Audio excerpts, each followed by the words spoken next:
Circles of Support and Accountability, otherwise known as CoSA, is a Canadian program based on restorative justice principles designed to assist individuals who have been convicted of a serious sexual offense and are considered high risk to re-offend as they re-enter the community at the end of their sentence. The CoSA model, which originated in Canada, has since been replicated in numerous countries in Western and Eastern Europe, the United States, Australia, and New Zealand.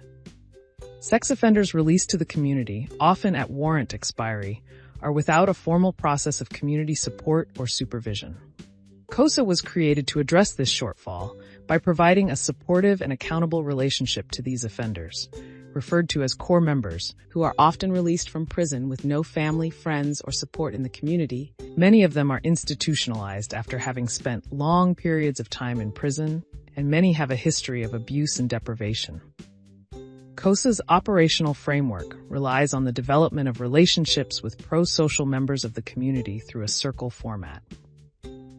For many core members, this is the first time in their lives that they are engaging in healthy relationships with people who genuinely care about their well-being and who are not paid to spend time with them.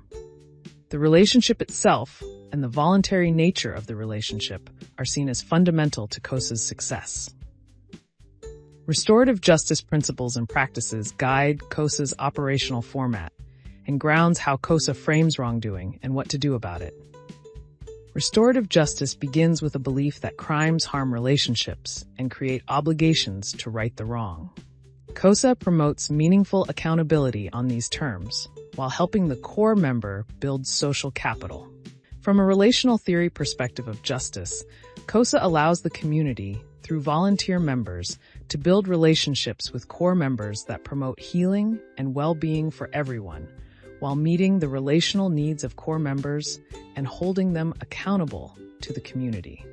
In the initial stages, the circle is focused on helping the core member work through the practical issues related to life outside of prison and manage the conditions of a Criminal Code of Canada's 810 order or a long-term supervision order. As the circle members become more familiar with one another, they can begin to address more complex issues. For example, triggers for reoffending, danger of breaching, depression, self-harm, family issues, frustration, and anger. CoSA plays a pivotal role in providing support for integration to core members outside of more formalized support structures, an element that seems to motivate core member commitment and continued involvement in CoSA. Both formal service providers and circle volunteers note that CoSA fills the gap between prison life and life after incarceration. In Canada, the CoSA site funding from the federal government ended in 2022.